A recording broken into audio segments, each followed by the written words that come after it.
Educated and Broke is a weekly entertainment podcast where we mix hip hop, headlines, and all things ATL into the success of Black millennials in the Black culture. Listen. I'm sick of them people not showing up for work and then talk about me when I don't show up for the live show, but I do my job. I do my segment. I do Melanin News. Don't miss no week. I don't understand. So nobody's here today. It's just me, Q, Maya, and Zay from the. I'm somebody that. Well, I would say that's a lot of us. Sure. But you know how them other two people are. They think they somebody. They ain't nobody. I said what I said. You need to check on your partner. Shoot, ever since he didn't got that in-house, he been out there. MIA. I don't understand. I'm in my new room. My kid is sitting right here. Yeah. I'm broadcasting live from the dining room. You might need to write a book and send it to him. I'm gonna do something. Something ain't right. Zay from the Bay, what's going on?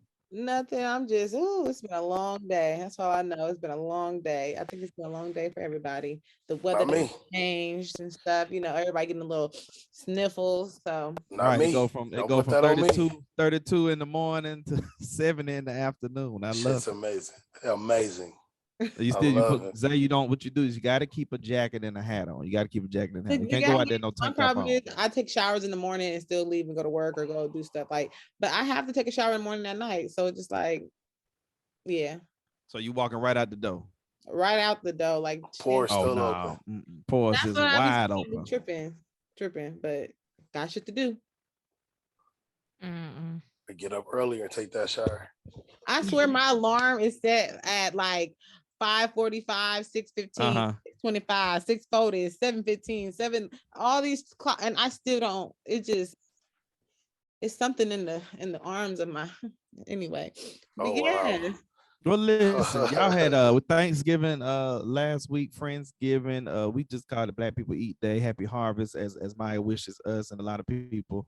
How was the live show? Tell the people that didn't experience it. How was the show? Slap it or dap it? What was going on? What happened? I wasn't there. I was cooking. I enjoyed it. That's a whole segment in itself. Wait a minute. Yeah. As they said, whoo. It's a whole. We gotta So we gotta wait on Randy and Run to come back for that. Not even that. They can just go ahead and watch it on YouTube tonight, and they can let us know on our Instagram what they think. Oh, is that what it is? Yeah, it was good. It was good, dog. It was a good show. I enjoyed it. There was a lot going on. Marlon had us crying. He did a set. Marlon had a lot to say. Marlon had a lot to say that night. So was it a set or was it a freestyle? Both. He had a set, and then he came back. He's done jokes I've heard him do before, but it definitely was a lot of it was off his head because of where we were. And what was happening, I love it. Shout out to Marlon Ballard. Hey, that's how I saw him do stand up. And other than I went to go see the legendary Thea Vidal. He was one of the openers for her. But when he hit that stage, I said all the rest of them comedians can go. That's how trash they were. That's the first time I met Marlon. No, but you want to know what's crazy about the live show? That was the one night Marlon was actually nice to me. Wait a minute. I'm not buying that. Marlon is always nice, and we know you, Maya. You know they have a love-hate relationship like she does with all our kids that come in. Like she does with everybody. Period. You. Yeah. See that right there? We not in her DM. I'm talking about the ones in her DM. Oh, speaking of DM. No. We're not speaking of DMs. Listen, Mike. So New Breed NYE was there, and he brought a young lady with him, and she just had this. The little brother was there. Yeah, and she had this uncanny resemblance to Maya. Like everybody saw it. I was like, okay, he has a type. I don't know what they talking about, y'all. Maya, he broke his heart like that. There's only one Maya. They still on each other's heart, so it ain't over. Is that what it is? Yeah. Excuse me, sir. Well, I mean, you just said it. It's only one Maya. He can't never get it back, dog. Oh shit. He ain't lost it. He did put out a single. I did though. I did download a single he did put out. I like that. Are you saying that I'm obtainable? Is that what I'm hearing? What I'm saying is, I saw how you reacted when he was there. And I know that reaction, we do that and see what's what. And you feel right for it. You was all up.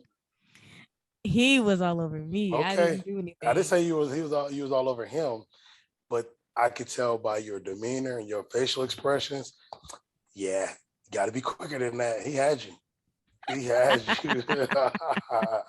I mean, didn't you help with the branding and stuff? We're gonna man? talk You know, about this offline. So moving on Oh, my bad. to Oh, my our bad. next topic. You got to be quicker than that. Well, listen, let's go Because- to Atlanta real quick. Atlanta has a mayor-elect named Dre.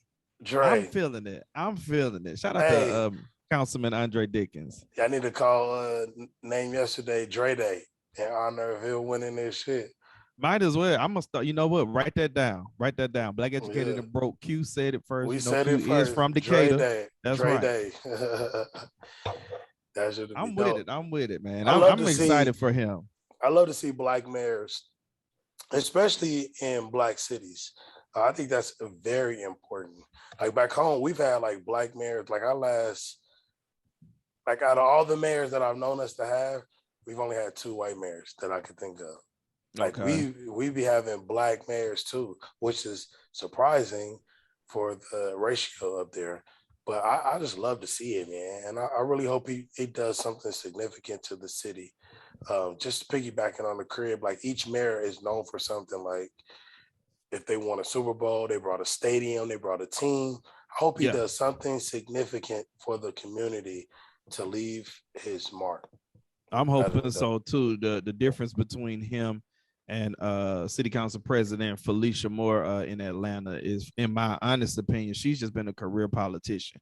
I can talk to a lot of people, and I'm like, people who actually were supporting her during the race, and I'm like, well, what has Felicia Moore done? She's been on the city council for a long time, and her and 2 other council members who've been on the city council for about 20 plus years were unseated over the voting in Atlanta. But Andre is not a career politician. In my opinion, he's done a few different things around Atlanta. He's homegrown, Southwest Atlanta, Adamsville to be exact, right over there with Killer Mike. Just went to a different high school.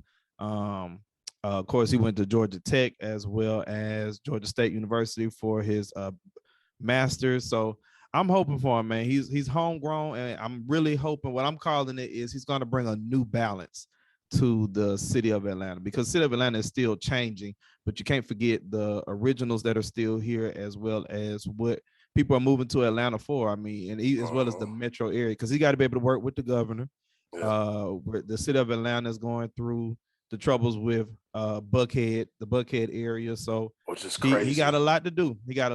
And as well as I heard a couple of radio colleagues talk about, he originally voted to defund the police, but of course people still don't understand that defund word, and but he stuck by it. So of course, but I think he's going to work well with the Atlanta Police Department, and I hope the best for Andre. I really do. Like I said, a new balance he should bring to ATL. That'll be dope.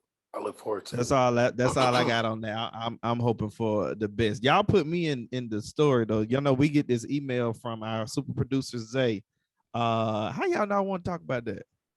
I didn't, but I was just so happy for you. I was like, it was kind of going with the flow of the rundown, but we didn't go with the flow. Drum roll. Maya, you gonna tell her? I gotta tell it. I'm gonna tell it. What you gotta tell?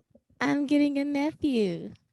Oh, your brother having a kid? Yes. Oh, nice. Everybody has been humping and not pulling out. Which brother you talking about, Q? You. I know she ain't talking about her little brother. Oh no, unless he been out there humping. Her parents will have a Chinese baby. He come in there unmarried with a child.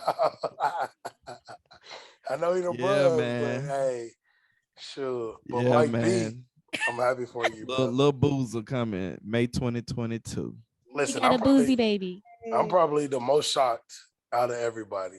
Everybody is. Listen, everything is just happening so fast, and I ain't put all your business out there, but I did not see this coming.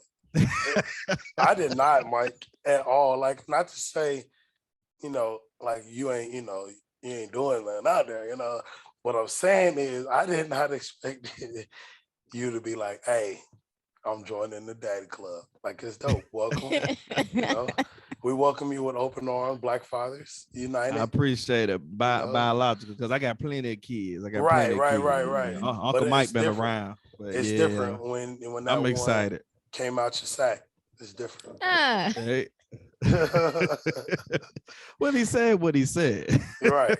Maya, you came out of sack too. Hey. You just happen to be the fastest one in the first one there. It is. But look, we still got a good show coming up. I got a few headlines I want to give. We got a millennial table talk question we're gonna touch on. We got a couple of interviews. Randy's not here. I'm not sure what's going on with her this weekend.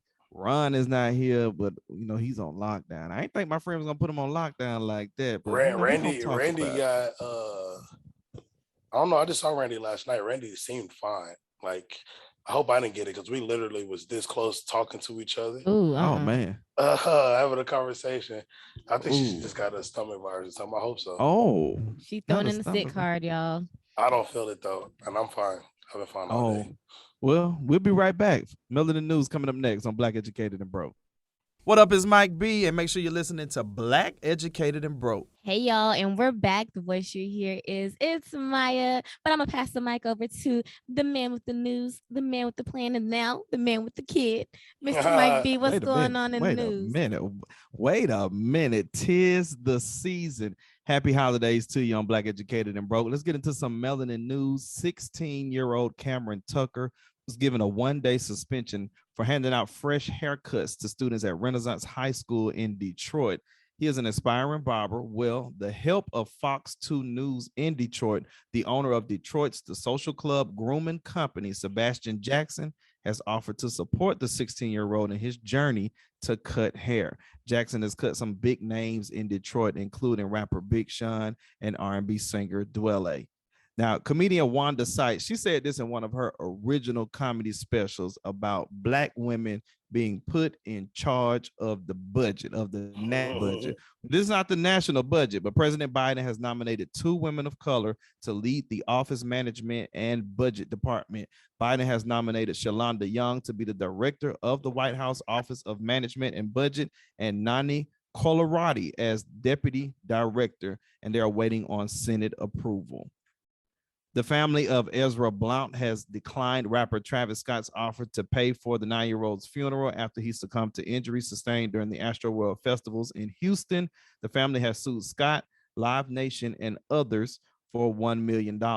In HBCU news, the watch list for the inaugural HBCU All-Star Game featuring 24 of the best student athletes from the MEAC, the MEAC, the SWAC, SWAC, the CIAA, the SIAC, Tennessee State, North Carolina A&T, and Hampton University were announced this week. The game will be played during the weekend of the Final Four in New Orleans and broadcast on CBS on Sunday, April 3rd, 2022 at 4 p.m. Little known Black history fact in honor of Tom Joyner, Carrie Meek has died at the age of 95. She is one of 2 of the first Blacks elected to Congress since Reconstruction from Florida. Also in sad news, we broke the news earlier this week, music titan Clarence Avant, he lost his wife of 54 years, Jacqueline, who was shot and killed during a home invasion in the community they live in outside of Beverly Hills. She served as president of the Neighbors of Watts and also on the board of directors of UCLA's International Student Center.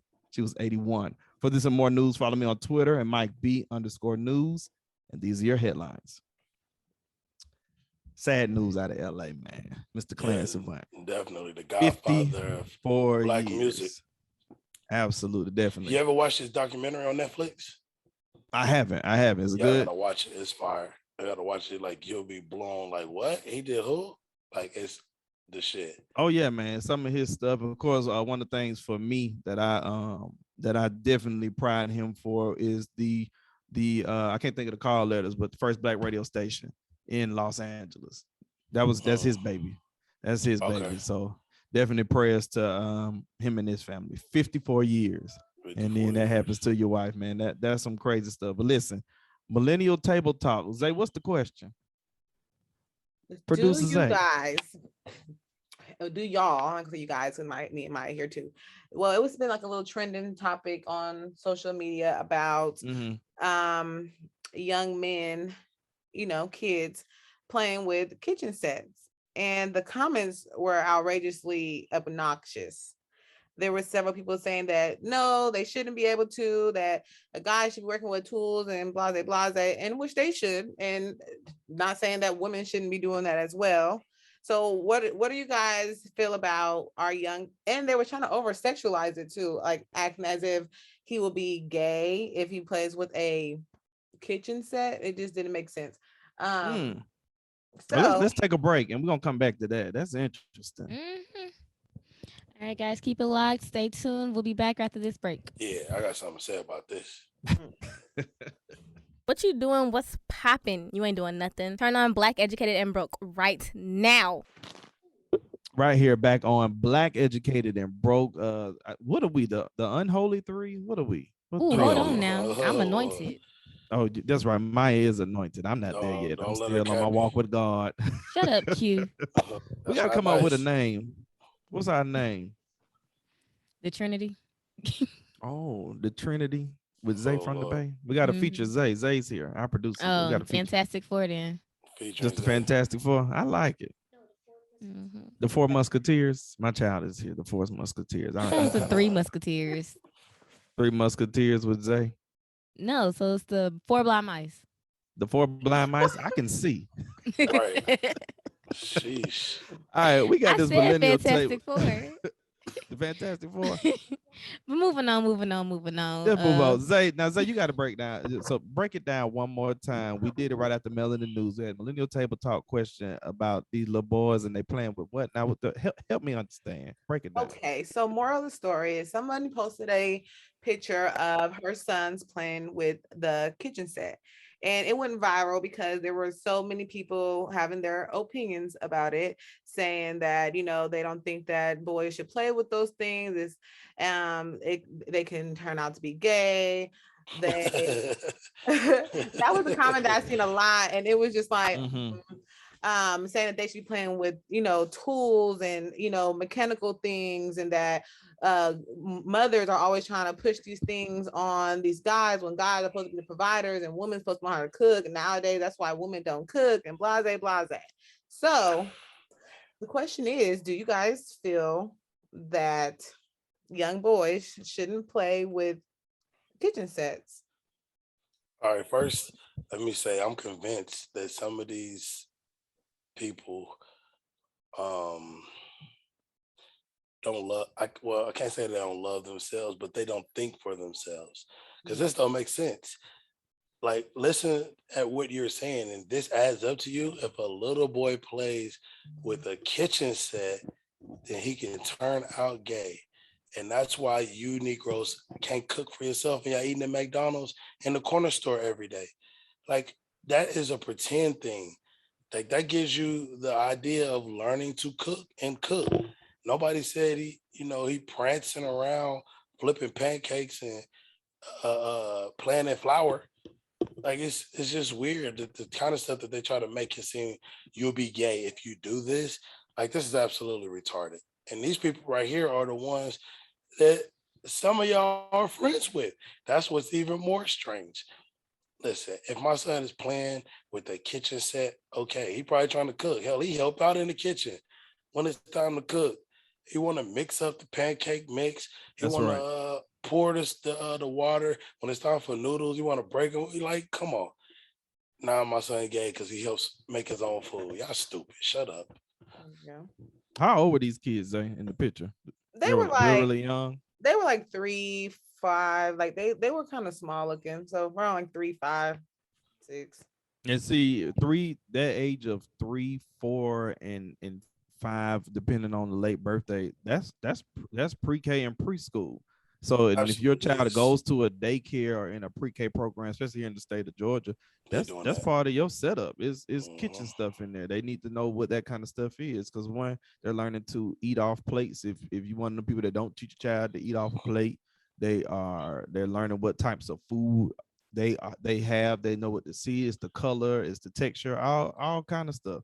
So she had her children. The matter of fact, they was getting their stimulation on playing with food Mike. Stuff. But you do have people like that. When I taught pre-K, this was my second year working with early learning students, And I had a mother come in and say she didn't want her child playing in those areas. And I had to explain her, you either gonna have to find him another program, because unless they on punishment and that's the entire class and we're working on something, they can go play what they want to do in that area. So if you over there playing with food and making meals and stuff, let them make meals. Apparently y'all ain't doing that at home, because some of this stuff you don't even know what it is.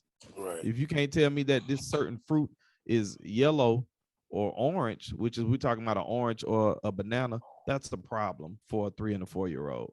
Right. So it's whatever. But I mean, like you said, you got people out there who literally they do that. They literally don't want their sons doing certain things. Listen, you got some sons that grow up be mechanic. You got some grow up be a great cook. Me, listen, I cook ribs better than I can plug your engine. I don't know nothing about that.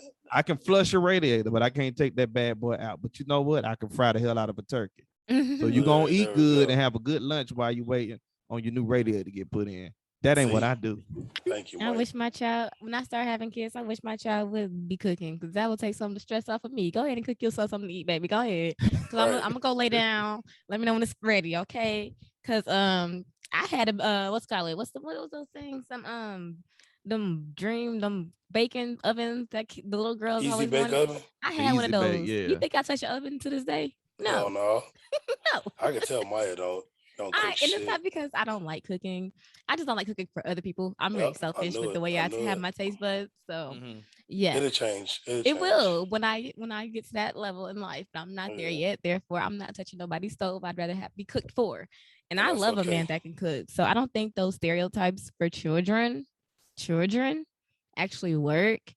And when I do have a child that's a son, and I'm praying for a son, I want him to be multifaceted. Like I want him to cook, ballet, football, do everything. Get it all out do your it all. system. Listen, Yeah. like I said, I can fry your get you some turkey money. and I can change your tire. Like I don't see what's wrong with Because that. you helping me pay for your college. Okay. Right. Something gonna help, something gonna get some money. So whatever you decide to do, please do it to the full and the best of your ability. And once you over it, you over it. Let's go over to the next one, because I'm not paying for college by myself. Sorry. I feel you on that. Let me mess with Zay real quick though, because Zay, maybe I heard you wrong, but did you say, because you were saying with boys, so they should be playing with things, tools? It was something that you said in They were reference saying to that it. that boys be playing with tools, and I feel as though yes, boys can play with tools, but girls can play with tools too, like tools as well. Like I don't think we should sexualize toys and like, oh, these toys are for boys and these toys are for girls. It's just like, let kids be kids. Right. I got you. So I mean, if you got a son, he can have a kitchen set and a hammer set. Yeah. Yeah. Ain't nothing wrong with that. All that. Gotcha. I agree with it. I was trying to figure out what I was trying to message. I was trying to see what you were saying. You know, Oh, okay. I've been messing with you for about 2 months since you moved to Atlanta. I'm just going. Do Right. everything, honey. I'm gonna mess with you till 2022. It's okay. But yeah, like that, Mike, do everything. Don't everything. limit your kids. A lot of people do, and sometimes it's no choice with it. Sometimes, but most people do have a choice. So don't limit it, especially your sons. Hammer set and the food set. Let him do both. He'll figure out which one he want to do. And if you play with the Barbies, He might make more money as a chef. He might play with the Barbie. Like I used to pull the Barbie's dress up to see what was up under there. So I was curious. Nothing wrong with it. There's nothing wrong. Cut all the hair off of my Barbies and pull the heads off of things. Well, Maya, you was violent and cute. Well, he was went to curious. HBCU. I was just trying to understand. Proud member of Omega Psi Phi Fraternity. So now we know why. And he's a parent. So hey, he was pulling up. Q was curious. When we come back, something down there. When we come back, Q, Maya, Zay from the Bay got some dope interviews. But listen, at the end of the day, Black Educated and the Broke is what we're about, promoting Black hustlers, Black business, and all things Black excellence. So we got some interviews coming up next. And stay tuned right here on Black Educated and Broke. Black Educated and Broke can be found on many platforms, including Apple Podcasts, Spotify, SoundCloud, and our iHeartRadio music app. All right, y'all. We are back on Black Educated and Broke. Now, usually, we have these amazing interviews, and Randy does like this 3-minute read of their bio. And then, Randy, she do all these little squeaks and she's so up and down, and then she be smiling, and then she forgets stuff. and then she'll do a 3-minute read, and then don't even let us ask no questions. She don't let us have nothing. But we are in the big chair, and this sister right here is she's first of all, she's been in the game for a minute.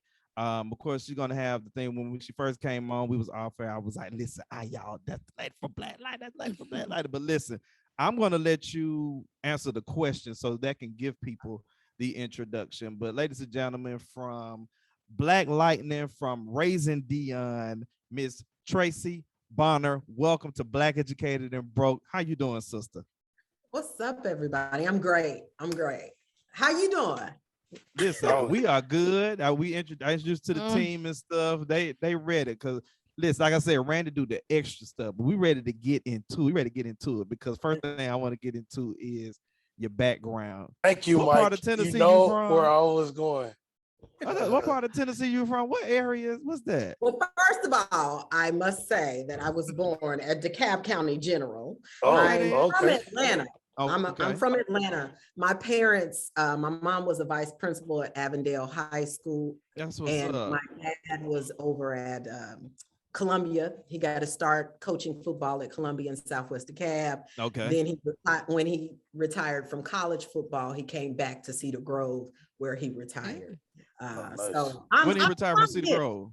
2013. That's what's up. That's what's up. Yeah, that's what I got. And so that's when when I started at moved Cedar back. Grove, and then I went over to another high school. I'm DeKalb County alum all day. Oh, Mike, you was talking about our background. I'm talking about the background behind. Oh, we're gonna get to that. We're gonna get to That's that. what I was talking about. We getting the people the introduction. So many classics up Listen, there. people gonna hear this show, and then they gonna hear Black Light, and they gonna be like, okay, who that is on Black Light? You notice I didn't give her character name yet, but then when I get that character name, people gonna be listening. We're gonna get all kind of messages and be like, wait a minute, y'all had her on, cause her character ain't no joke on Black Light. And I believe that was 2 seasons, but we gonna get there. But with this part of Tennessee that you grew up in, what city is that? Because I was like, what area that is? It's Murfreesboro. It's called Murfreesboro. And Middle Tennessee State University is there. Yeah. It's 30 miles south of Nashville. Okay. I went to Tennessee State in Nashville. Okay. So yes, like 20 minutes now with the speed limit being what it is and the way I drive. So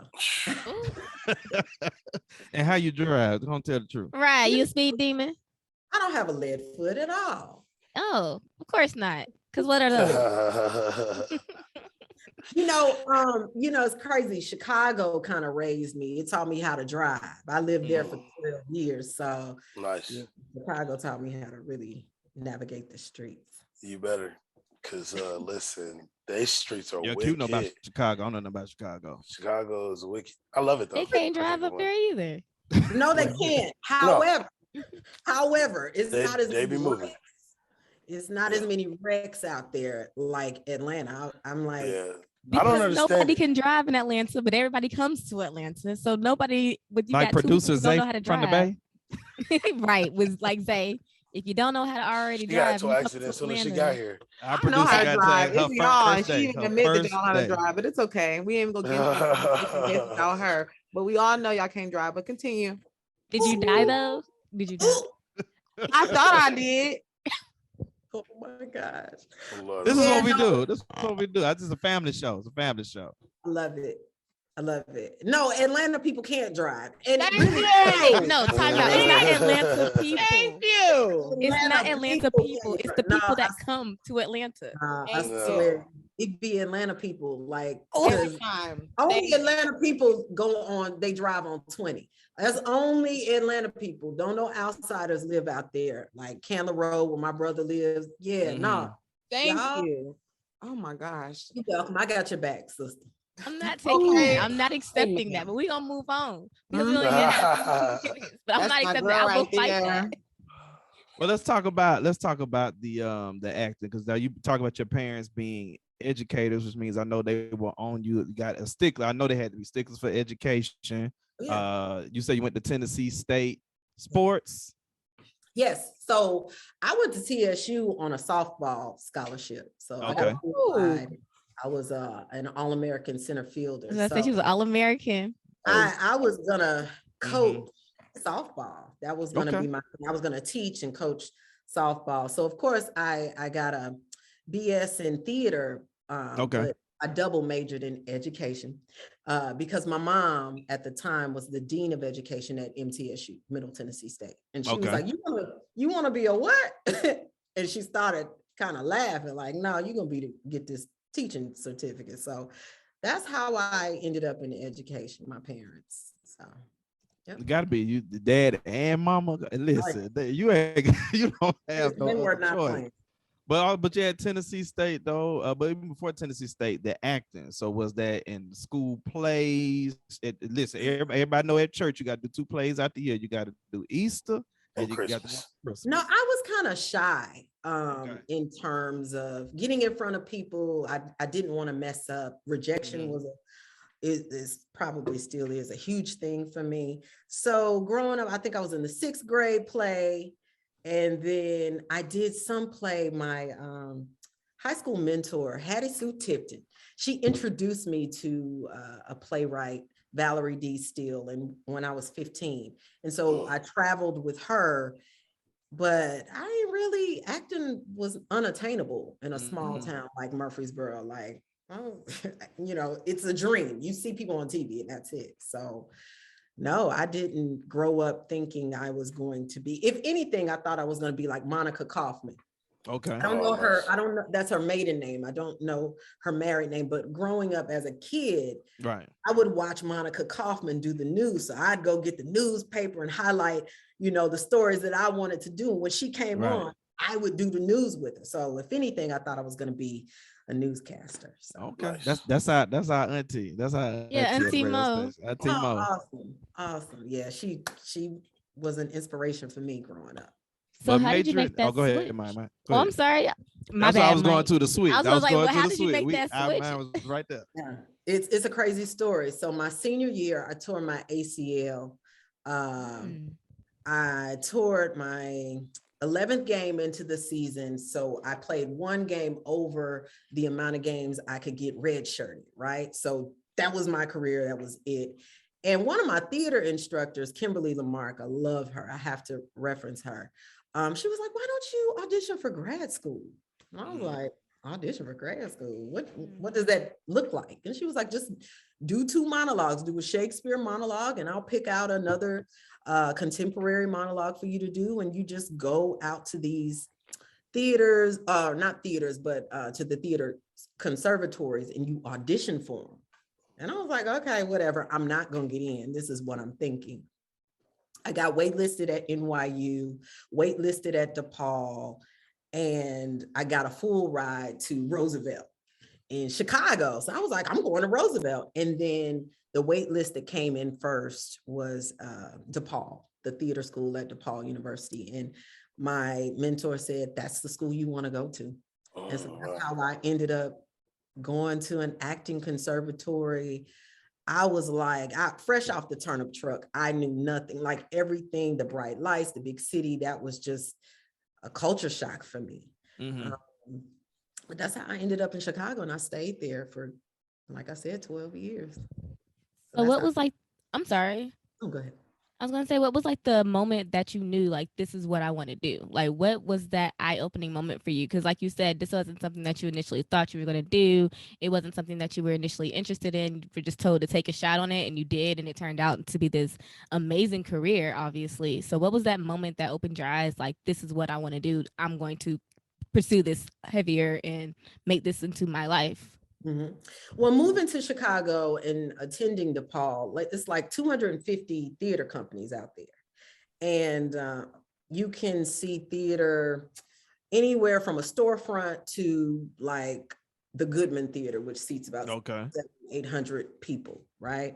And so when I started to see other Black actors making a living, I think it was my second year, I got to see Morocco Omari do a show over at Steppenwolf, and he's on P-Valley right now.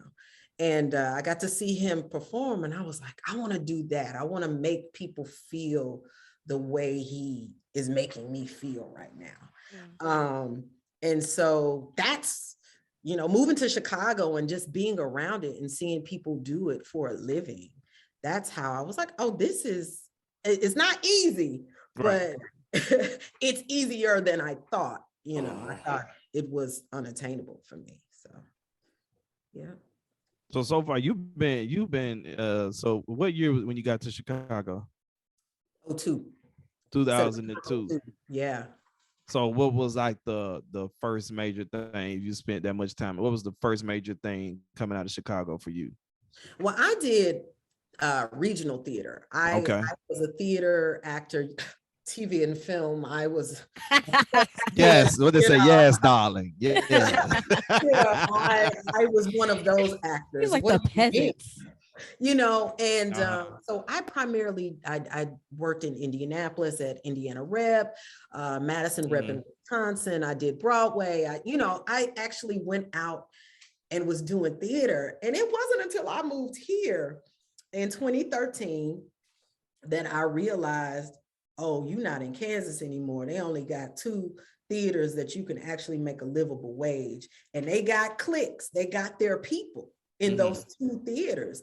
It's going to be hard to crack into that group of artists that they already are casting. So I had to turn my sights towards TV and film, and it was scary for me. I had done a couple of things in Chicago, but nothing that really required me to learn more than 5 lines, And so I got out here and it was crazy. Like bigger pond.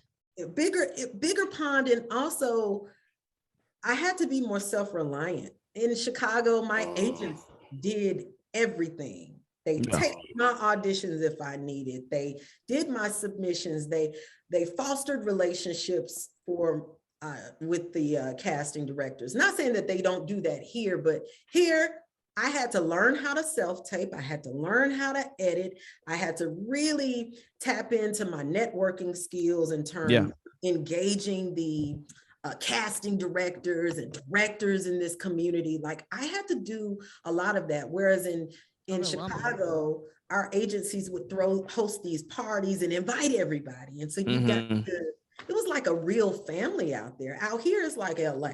You got to really go out and get it. Go out there and get it, yeah. Absolutely. You ever thought about getting on the road, like the stage plays, and especially in the urban setting? No, I must say, all due respect, the stage plays, it's harder for me. They have quicker rehearsal times. Like in theater, we rehearse for 3.5 weeks. We have a whole 4 or 5 days of tech rehearsal. Stage plays, they might rehearse a week and they be like, go out there. And I just hit the road. I know what kind of actor I am. I'm a process person. I want the first week, I'm just reading the play and listening to how other people are saying their lines and discovering their characters. And I'm going home and doing my homework. I'm that person. I'm about a process. Then the second week, that's when I'm getting off book. And then the third week, that's when I'm making discoveries and doing different things. So becoming more power to the stage play actors. I can't do it. Y'all, you got me beat. I can't do it. All right, so you go ahead, Maya. Go ahead. We on the same page. We got really questions. are. I tell Randy don't let us talk. Randy she don't let us. So this is we put her on so blast. sorry. You got to meet her and spend time with her. Now you with the real crew. I love it. Until I said it, it's gonna be on tape.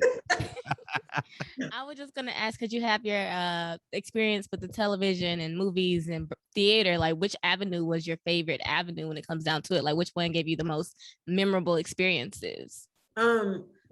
I'm not gonna say there's one I favor one over the other because I get paid a pretty good deal. That's your favorite part of all of it. She said she get paid that check. But the one that edifies me the most is stage theater. Like I said, it's process, it's collaborative. I get to work with the designers and the director and my castmates, and we build relationships. And not saying that you can't do that on TV and film, but I'm not a series, I haven't been a series regular yet, but when I come on sets, I'm coming on to an already established world. Yeah. They have already established relationships and bonds and ways of working, and the way of communicating with one another, and the director and the producers. And here I come for maybe a week or a couple days or maybe a day on set, and I have to just show up, and so for me, that's more pressure. But yeah, on stage, it's more edifying. I get to be a full character from beginning, middle, and end. I get to create an arc for myself. And I've made my longest, strongest relationships in theater. So that's the one that I might favor a little more, but it's not my favorite in terms of, I'm not going to say that because I work. Yeah, we get paid. I love them all. She gonna be in Broadway next year. I'm gonna just go and claim that. No, right this there. is Tracey. She's I on love them Broadway all. next year, They're all my favorite. She's on Broadway. But going into television though, as I guess I could say for me as a fan and as an admirer, playing the characters that you have played, like what's that difference from, like you said, being in theater? It's the beginning, the middle, and the end, whereas you're coming on these sets and you have to become this character. And for a lot of people, y'all like, okay, they still like, who we talking to? Listen, that's LaWanda White from Black Lightning. And listen, that sister had the most, because how many episodes did you do on the season? Because did you do 2 seasons or just 1 season of the character? I did 2 seasons, but I was it's crazy. That was a one-off. I was supposed to be on episode 2 and not to return again. But my agent sent me an email and she was like, I don't know what you did on that set, but they're bringing you back for 2 more episodes this season. So that's how I got brought back in season 1. And then season 2, they had already filmed the majority of the season and was like, we want to bring LaWanda back. So, but I mean, that's how powerful and Black Lightning is. First of all, we promote Black excellence on this show, but it's already an amazing show. But I mean, just the simple characters, and we can go from you to even the Clifton Powell, who's been around for years, just playing simply and not playing a huge role, but just playing the preacher, and then some of the legendary artists that have been in the game, and they only played small roles, but that's how powerful your role was because of the way you brought LaWanda to life. And then the just the gangster, how she became gangster with the gangster that was already on the show. People are like, what is he talking about? Go to Netflix, go to the first season and binge watch it, and you be like LaWanda. And when you see her character, like I said, it's not a major role, but at the end of the day, the same way you're talking about theater, that's what you did for me in that series. You took that character, like, listen, it's a character you're going to remember because of the interaction and how you play with the other castmates. So that's why I say that transition for television, like how you do it, because you did it for me on Black Light. Thank you. That means a lot. That was a tough time in my life. My mom was dealing with her second bout of breast cancer, and she had dealt with colon cancer a couple years before. And when she got that diagnosis, I sent my agent. I said, look, I'm not auditioning for anything. I'm booking out. I said, it has to be life or changing or career changing for me to audition. And she sends me this audition and says, hey, I know you're dealing with your mom, but I thought, why not just try to shoot this? And I shot it over. My best friend shot it for me. I was like, girl, I ain't gonna get this. I ain't had no lights. I didn't have nothing. I was like, they're gonna pick somebody from LA, girl. Just let's get it in. And it was one of those situations. Hey, you booked, I didn't even have to go in for a callback. So that really changed the trajectory of my career, that role. And it really propelled me in a way that I had no clue. Like, when you hear those stories where people are like, I was a waiter, and then the next day I booked this big role, like that's how it kind of felt for me. I said, I'm not doing this. Don't send me on nothing. My mom is more important right now. Right. And yeah, it became this thing that I am eternally grateful for. I developed one of the strongest relationships with Will Catlett, who played Lala. He's a mentor of mine. Like, he's somebody that I call all the time when he's in town. I record his auditions and things like the audition. Have you seen Kevin Hart True Story? I haven't. Not yet. Like, y'all gotta watch. Is it good? Is it good? I keep hearing good things about it. It's some of the best acting I've seen Kevin do. Like, it's real, honest, grounded work. But Will, I recorded his audition for the role that he's playing there. So that's the kind of relationship. Nafisa Williams, he sent her over to me, and she's also one of my clients. And I'm just super excited about where her career is going. But just Black Lightning opened up those doors for me. Yeah, that's dope. That's excellent. Let's okay. Now Q had the question about the background. Oh yeah, right there. Go ahead, Q. That is right there because I've been looking at it too. I'm feeling it. I'm feeling what she about to tell. And as a movie buff, I've seen every movie that's on your wall that I can see right now. I've seen all of these. Oh wow. And I've seen you pan. I've seen those too. I didn't see everything that's up there, but I did see Juwanna Man, and I seen Set It Off over there. Yes. Now, Set It Off is one of the movies I can only watch like once every 5 years. Yeah. Like it just, that ending just hurts me. I can't do it. But those are some classics up there. Out of all the ones that are up there, did any of them have any impact on your life? And absolutely. Okay. Absolutely. Right. The Women of Brewster Place. Of course. Changed my life. Seeing a Black female ensemble of actors, it just did something to me. And A Soldier's Story, seeing an all Black male ensemble cast like that you know, helped me to kind of, you know, doing theater. It reminds me of theater. Right. I'm a part of an ensemble theater company in Chicago called Congo Square Theater, and it just reminded me of, you know, just strong ensemble acting where every time a new character is introduced, they're just as equally strong as the next. And so that sound like my show. What show? Lovecraft Country. Yeah. Listen, they have some actors and actresses, boy.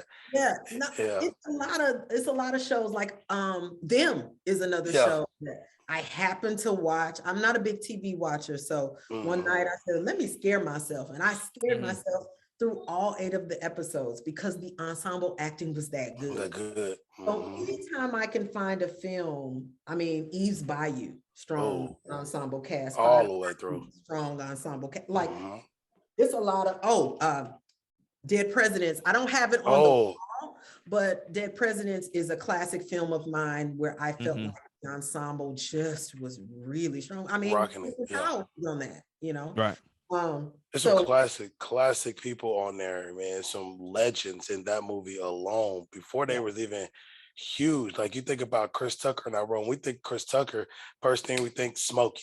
Yeah. But but if you go back to this film, this is before Friday, and he blew it out the water. I thought I'm like, he's underrated. He is. He was funny in it, but he was so vulnerable, and he gave a very vulnerable and heartbreaking performance. Absolutely. In terms of what it's like to return from Vietnam for Black men. Yep. You know, man, y'all. We can talk movies all day. It's like Bamboozled. Bamboozled is one of my favorite Spikes. You like the Spike. You like Spikes. Yeah, you can't go wrong. Look, you can't go wrong with Spike. Yeah. Like before we knew about any other directors, we knew Spike. Yeah. I seen Crooklyn in theaters. We knew Spike. Yeah, for real.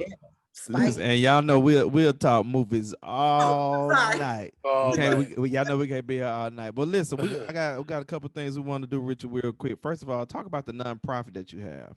Oh, thank you for bringing that up. Date Yourself Girl Inc. It's in its 8th year of existence, and I became an official nonprofit in 2017. It is Uh, it's my baby. I went through a really bad breakup. I mean, people hear me tell this story all the time, but I went through a really bad breakup, and I realized after that breakup, I didn't know who I was without this man in my life. And I was like, I really lost myself in him to the point of I felt suicidal because I'm like, how am I going to go on without him? I need him. And so Date Yourself Girl, what it did for me was it helped me to get my me back.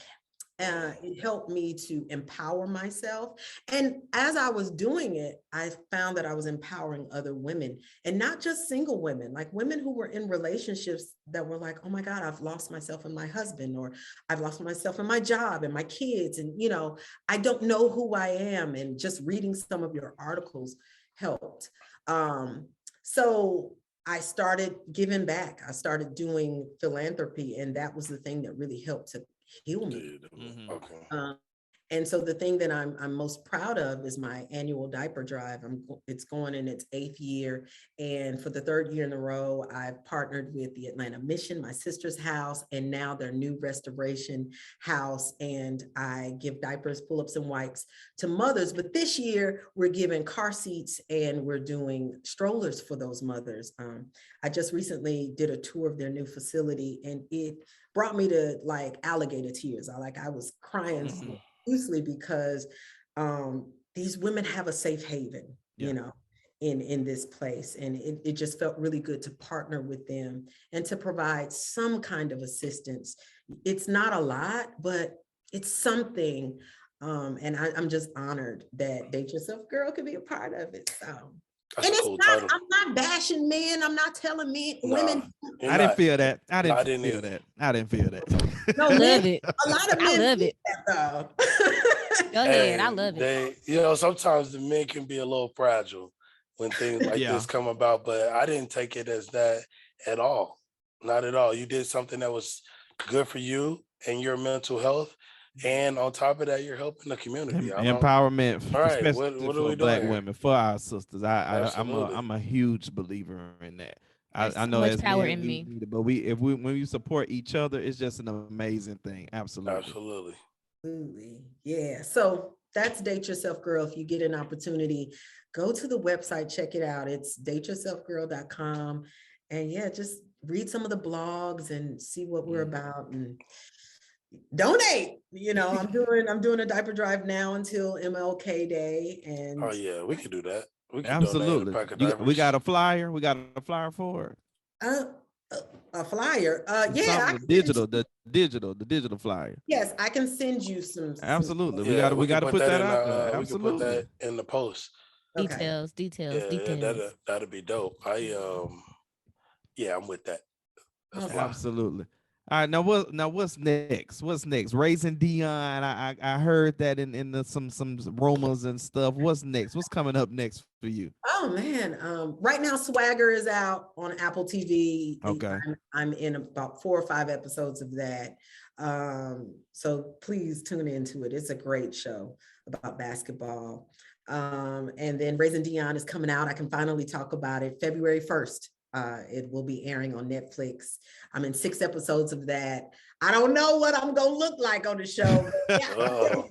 I had a great time working on that project and reconnecting with some artists. Grant, who's executive producer and director of a couple episodes. I got to reconnect with him.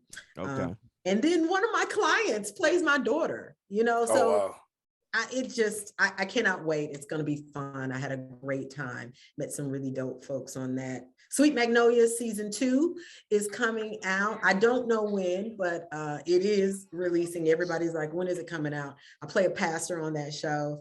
She is completely the opposite of who I am. So that is a character that I just have grown to really, really like, because you get to see a different side of me, a softer side. And I really mimic my mom. And I substitute my mom's behaviors and mannerisms in that character. So that's something that character I hold near to me. Georgetown Project. I got a couple of stuff coming up. Georgetown Project coming out with plug it. Chloe Bailey, she plays my daughter in that, and yeah, man, I don't know. Come on, Chloe. Yeah. Oh, Girls Getaway Gone Wrong is coming out. Oh, It's gonna be that's on on TV. fire. So Where you say we can see that?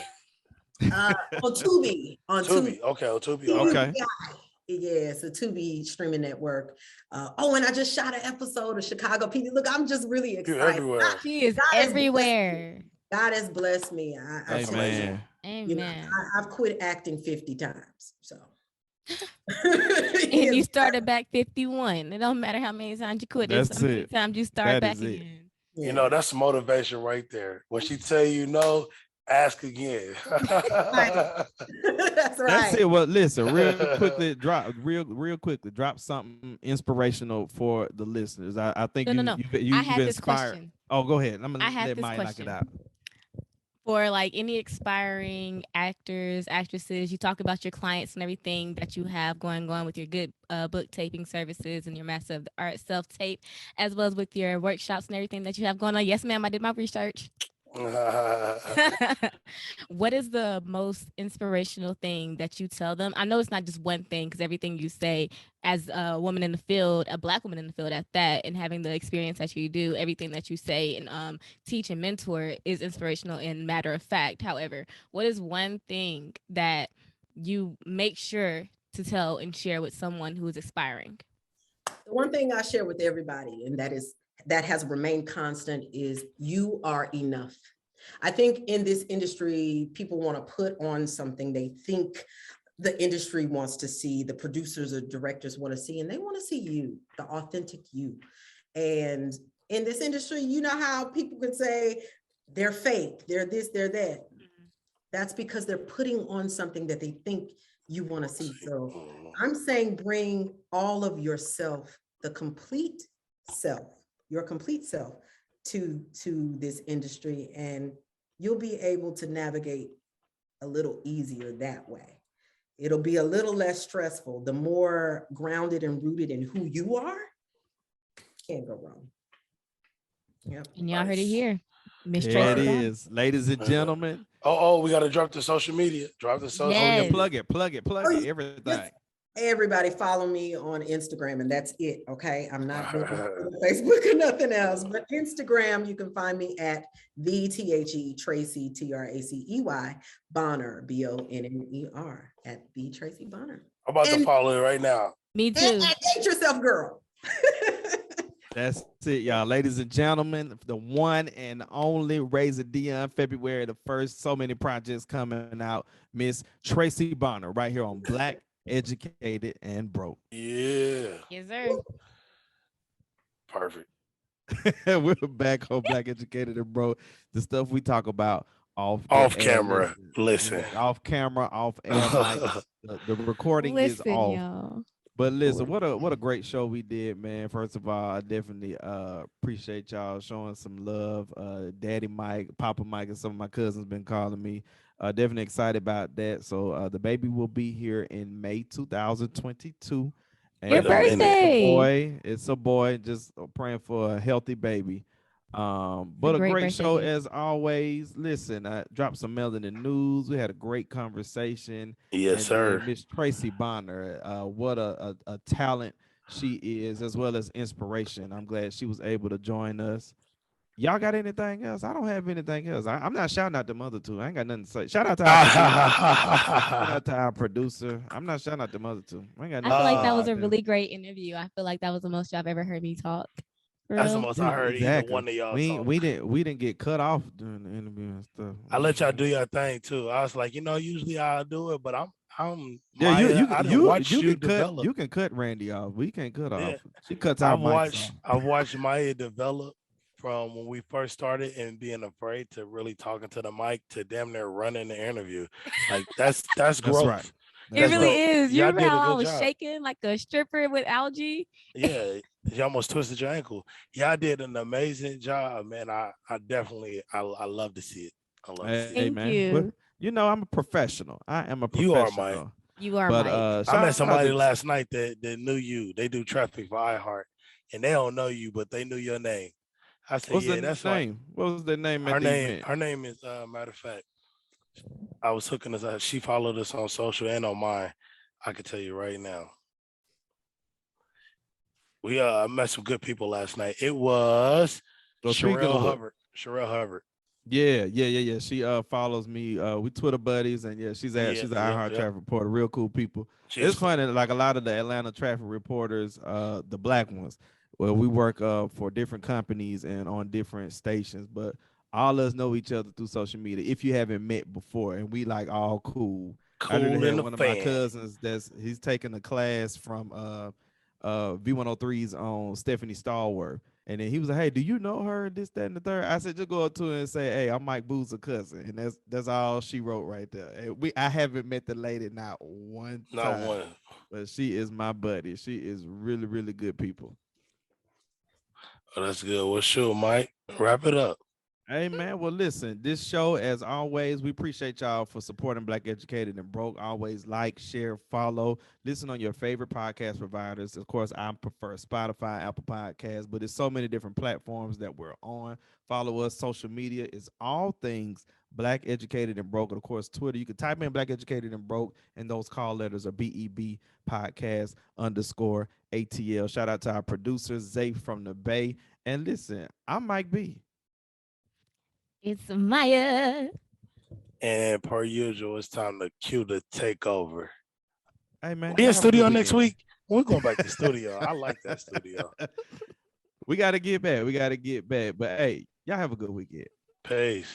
Peace. Hey, man, grab your phone, grab your mama phone, grab your auntie and your granny phone, and tell them to follow us on Instagram as well as Facebook. And that's going to be at Black Educated and Broke. We also on YouTube, y'all. Subscribe. And follow us on Twitter at BEB podcast _ATL. Now, if you forget, I'm about to kick your ass. Ooh, not the A. All right. We in the A.